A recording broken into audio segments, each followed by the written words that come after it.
हाणे बाबा खे याद कंदासीं। मां आत्मा भ्रुकुटी जे विच में वेठी आहियां। मां आत्मा बाबा जी परमात्मा जी संतान, सर्वशक्तिवान बाप जी संतान। हाणे बाबा जो ज्ञान थी ॿुधां।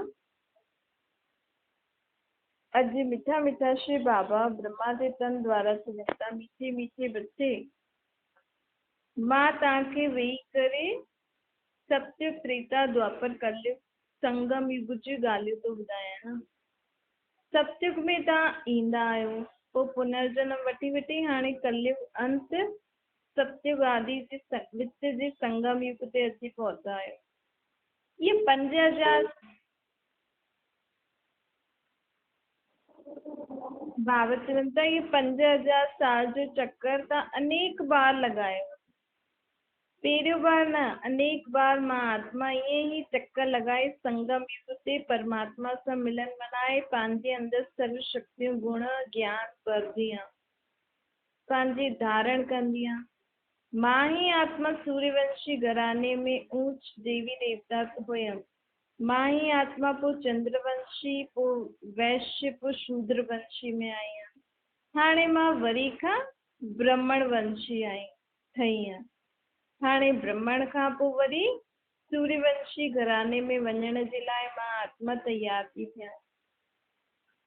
परम पिता परमात्मा ब्रह्मा जे तन द्वारा एडॉप्ट करे मूंखे ब्राह्मण ठाहियो अथई। कोई पुछे तव्हां ईअं कीअं था चओ कि तव्हां ब्राह्मण ठहिया आहियो? जो परम पिता परमात्मा ब्रह्मा जे मुख द्वारा हाणे असांखे पंहिंजो ठाहियो अथई न, त असां थी वियासीं ब्रह्म कुमार कुमारी। बाप अची करे हाणे आत्माउनि खे पावन थो ठाहे। उहो पतित पावन अची करे चए थो कि हाणे तव्हां हिकु जन्म जे लाइ मूंसां प्रतिज्ञा करो कि असां पवित्र रहंदासीं। बाप खे यादि करण सां ई आत्मा पावन थींदी आहे। पाणी जी गंगा सां या पाणी से सनानु करण सां आत्मा पावन न थींदी आहे। हाणे उहो परमात्मा असांजे मथां अची करे कृपा थो करे, चए थो तव्हां भक्ति मार्ग में ॾाढी महिनत कई अथव, त बि तव्हां दुखनि सां मुक्त न थिया आहियो, त बि तव्हां आत्माऊं पावन त थिया न आहियो। इन करे हाणे मां तव्हांजे मथां कृपा थो करां कि सिर्फ़ु पंहिंजे खे आत्मा सम्झो ऐं मूंखे निराकार रूप में यादि करो त तव्हां पावन थी वेंदव। परम धाम में तव्हां आत्माऊं पावन हुयो, सत्य त्रेता में बि तव्हां पावन हुयो। हाणे हिन द्वापर कलयुग खां पतित दुनिया में रही रही तव्हांजो शरीर बि पतित, त आत्मा बि पूरी पतित थी वई अथव, कारी कोयले जीअं थी वई अथव। हाणे बाप चए थो कि मां आयो आहियां तव्हांखे वरी खां पावन ठाहिण, त मूंखां वेही करे सिखो। हाणे एॾे ओॾे भटको न। पंहिंजी बुद्धि खे माण्हू केॾो भटकाए थो, कॾहिं ईअं करण, कॾहिं ईअं करण, कॾहिं ईअं करण। भॻवान सां मिलन प्राप्ति करण लाइ मनुष्य आत्मा केॾो भटके थी बुद्धि सां। त बाबा चए थो हाणे भटकण बंदि करो। जॾहिं मां आयो आहियां चवां थो मूंखे निराकार रूप में यादि करो, त अञा बि छा भटकण सुठो थो लॻेव तव्हांखे? भटकी भटकी आत्मा केॾी दुखी थी आहे, थकिजी बि केॾी वई आहे न, तॾहिं त चऊं था हाणे त असांखां नथो पुॼे पई। छो आत्मा भगवान खे ढूंढण जे लाइ अनेक प्रकार जा प्रयत्न, अनेक प्रकार जी भक्ति करे करे थकिजी पई आहे। हाणे इन करे परमात्मा चए थो हाणे कुझु न करो। अगरि तव्हांखे प्राप्ति करणी आहे आत्मा खे शक्ति गुण सम्झजी, त मूंखे निराकार रूप में यादि करो। इहो ई सहज तरीक़ो आहे। ॿिए कहिड़े बि तरीक़े सां न त तव्हांखे प्राप्ति थी अथव द्वापर युग खां, ऐं न ई थींदव। ॾिसो माण्हू भक्ति त करे थो, पर चए थो मन नथो लॻे। मन त हेॾे होॾे ई भटके थो न, त पोइ एॾो समय बि था ॾियो। तंहिंखां सुठो त जेको परमात्मा चए थो मन मना भव, त जॾहिं चए थो त असांखे ओहिड़ो करिणो त खपे न। करे त ॾिसूं कि आख़िर कीअं पंहिंजे पाण खे परमात्मा चए थो ख़ुदि कि पंहिंजे पाण खे निराकार आत्मा सम्झो। मां भ्रुकुटी जे विच में वेठी आहियां, मूंखे निराकार रूप में यादि करो, त तव्हांजो मन बुद्धि शांत थी वेंदव, तव्हांखे सर्वशक्ति गुण ईंदव, सम्झ ईंदव। त असांखे करे करे ॾिसणो खपे। पोइ अगरि नथो थिए त असांखे बाबा खे चइणो। बाबा त सिखाइण आयो आहे न। ख़ुदि सदा पावन रहंदो आहे। वो पावन रहण वारो इन पतित दुनिया पतित शरीर में असांजे लाइ अची करे चए थो तव्हां ईअं सिखो त तव्हांखे ताक़त मिलंदव, विक्रम विनाश थी वेंदव। पंहिंजे मथां हाणे आप ही आशीर्वाद करो। हेॾे होॾे माण्हुनि या देवी देवताउनि खां, गुरूअनि खां भक्ति करे करे भॻवान खां आशीर्वाद मांगो न। हाणे पंहिंजे मथां कहिड़ो आशीर्वाद करणो आहे? परमात्मा खे यथार्थ रीति पहचानणो आहे, उनजे असली स्वरूप सां ॼाणे करे उनखे यादि करणो। परमात्मा भगवान जो असली रूप आहे निराकार। अनेक प्रकार जो देवी देवताउनि जी मूर्तियूं ठाहे करे बि भगवान खे माण्हू यादि था कनि, पर भगवान स्वयं चए थो कि मां निराकार आहियां। त हाणे छो असां अलॻि अलॻि तरीक़े सां पंहिंजी बुद्धि खे भटकायूं? उनखे निराकार रूप में यादि करो त तव्हांजे जीवन में सुख शांति अचे। बाबा बेहद जो टीचर आहे न, विश्व जी सर्व आत्माउनि जो बाप बि आहे, टीचर बि आहे, सतगुरु बि आहे। त बाप ठही करे वरसो बि थो ॾे, टीचर ठही करे पढ़ाए बि थो, सतगुरु ठही करे सुख शांति जी राह थो ॾेखारे। उहो ई हिकु सचो सतगुरु आहे जेको सर्व जी सदगति करे सघंदो आहे। गुरु अर्थात जो गति सदगति ॾे, मुक्ति जीवन मुक्ति जो रास्तो ॾेखारे, सुख शांति जो रास्तो ॾेखारे। जीवन में रहंदे मुक्त कीअं रहूं विकारनि खां, दुखनि खां, जीवन में सुख शांति कीअं अचे उनजी राह खे ॾेखारींदो आहे गुरु। त एॾा सारा दुनिया में गुरु आहिनि त बि जीवन में त दुख शांति आहे।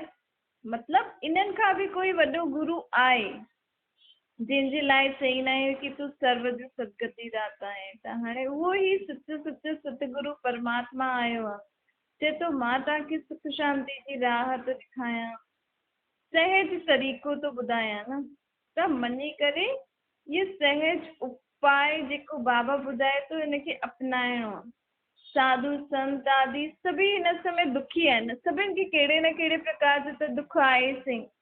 भले करके चवनि असांखे दुख न आहे, लेकिन शरीर जी बीमारी त सभिनि खे थी थिए।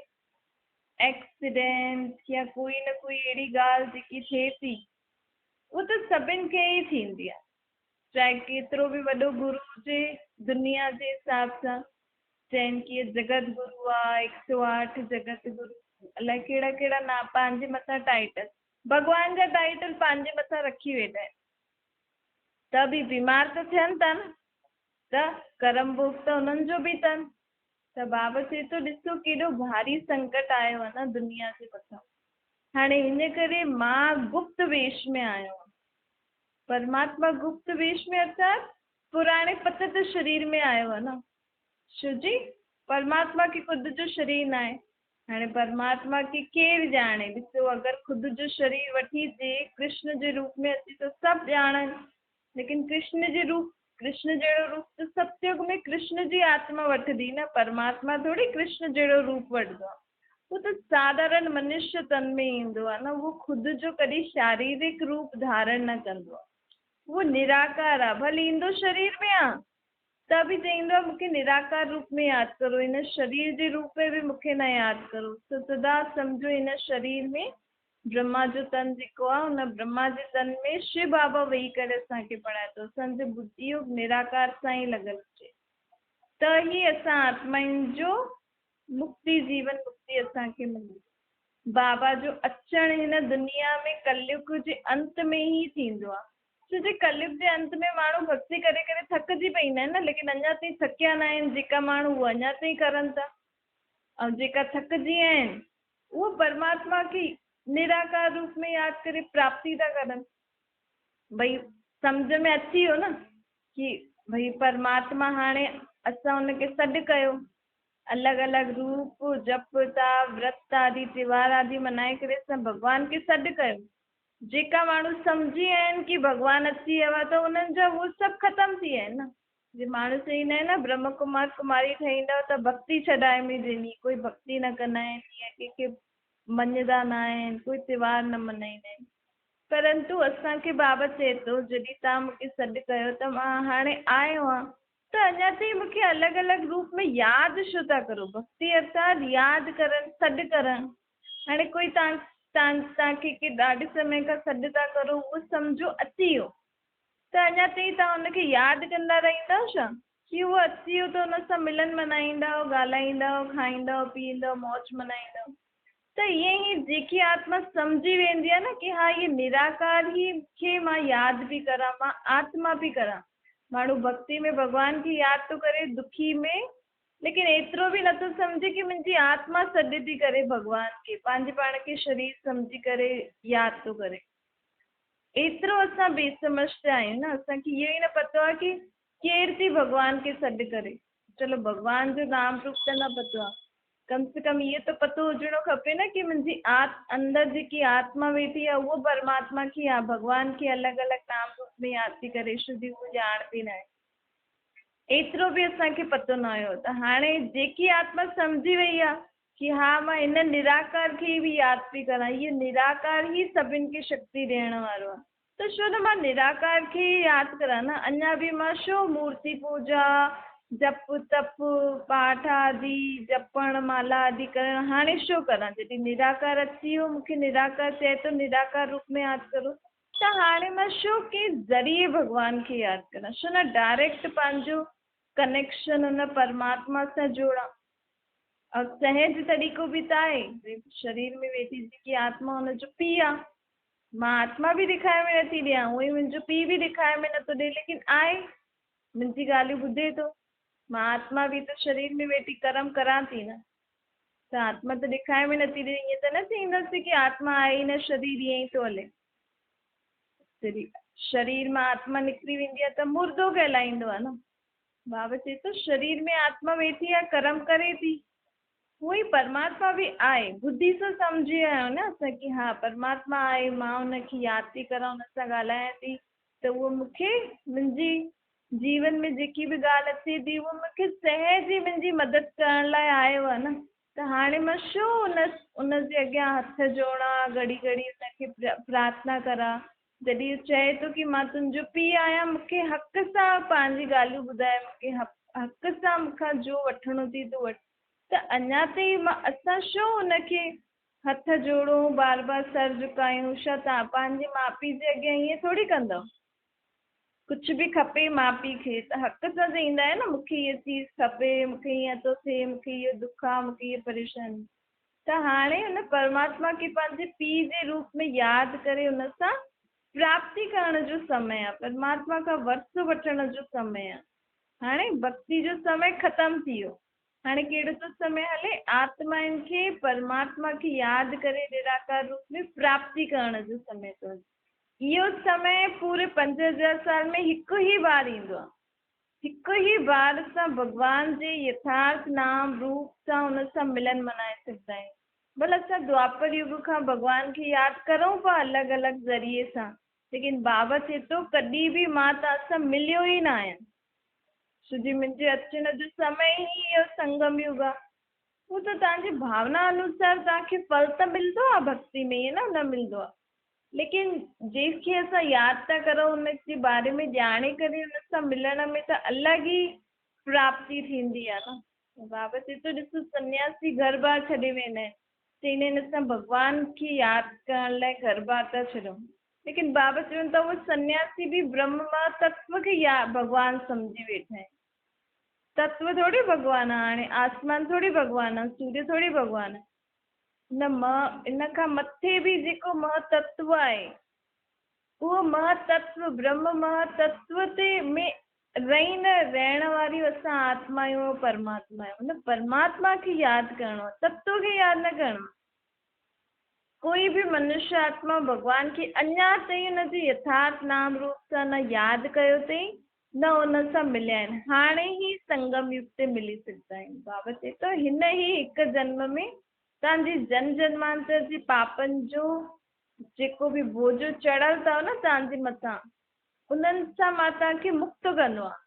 अगरि तव्हां मूंखे यादि कंदव त बिना सजाए खाए तव्हां मुक्त थी सघंदव, ऐं अगरि मूंखे उन रीति यादि न कंदव निराकार रूप सां त तव्हांखे सजा खाइणी पवंदी न, छो जो निराकार में शक्ति आहे आत्माउनि जे पापनि खे भस्म करण जी।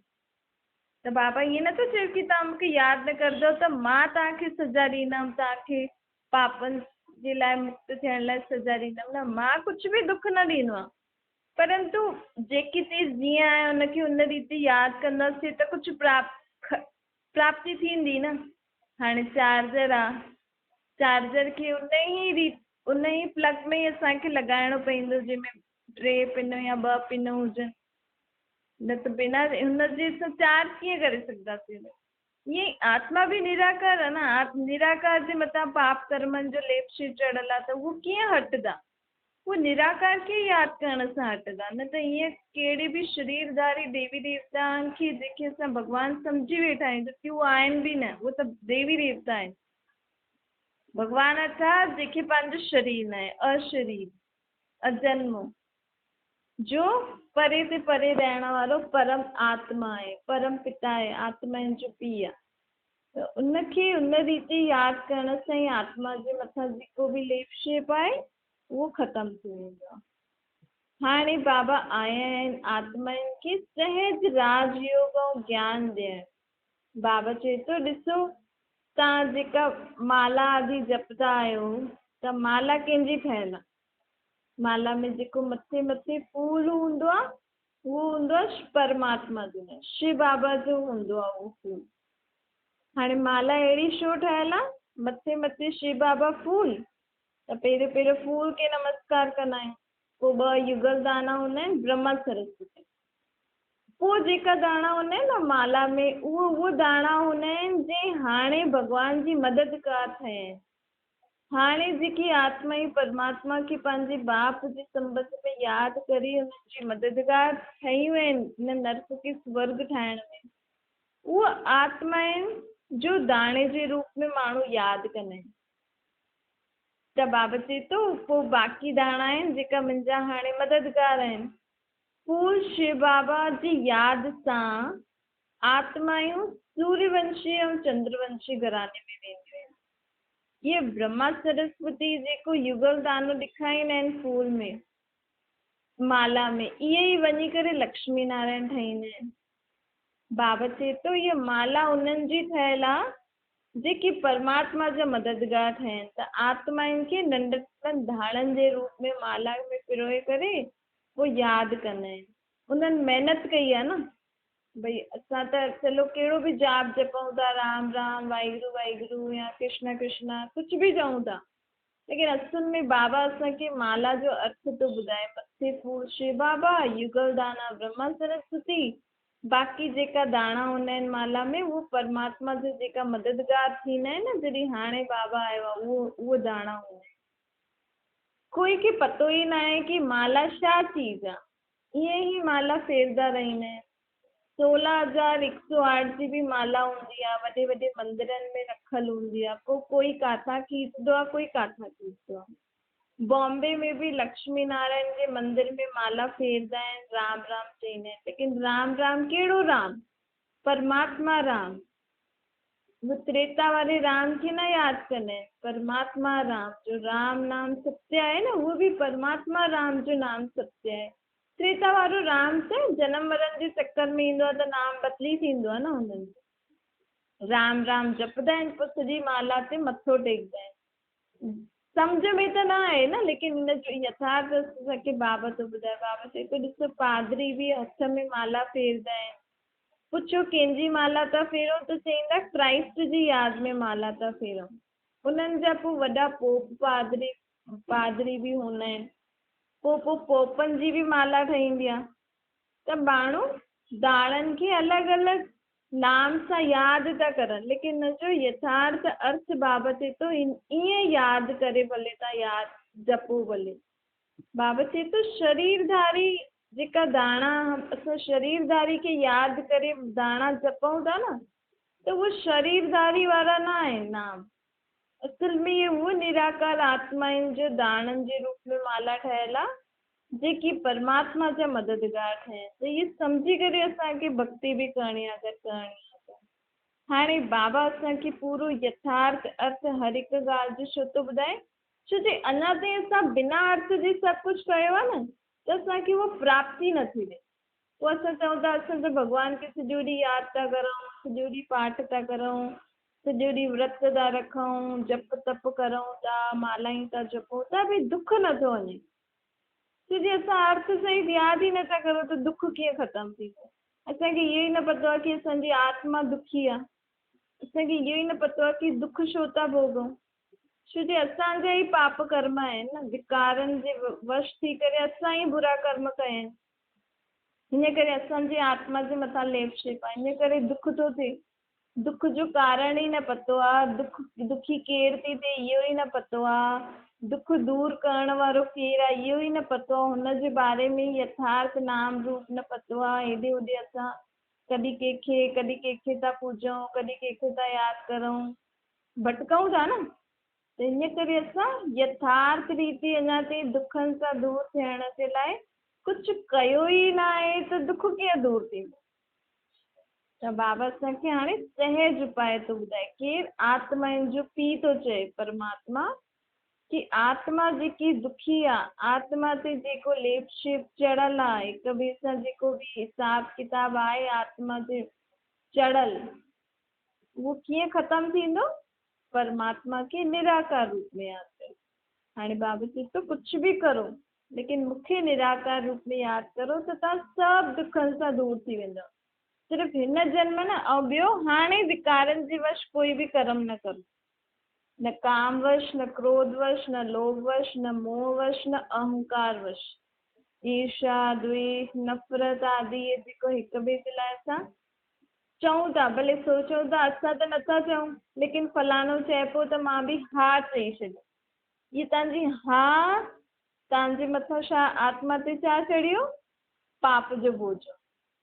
भले तव्हां कुझु बि न चयो, तव्हां हुनजे बारे में ॼाणो ई नथा, लेकिन अगरि उहो तव्हांखे कुझु ॿुधाए थो, तव्हां हा चयो त मतिलबु उहो पाप कर्म चढ़ी वियो। हाणे उहो चढ़ी वियो त पोइ चुक्तो बि कीअं थींदो?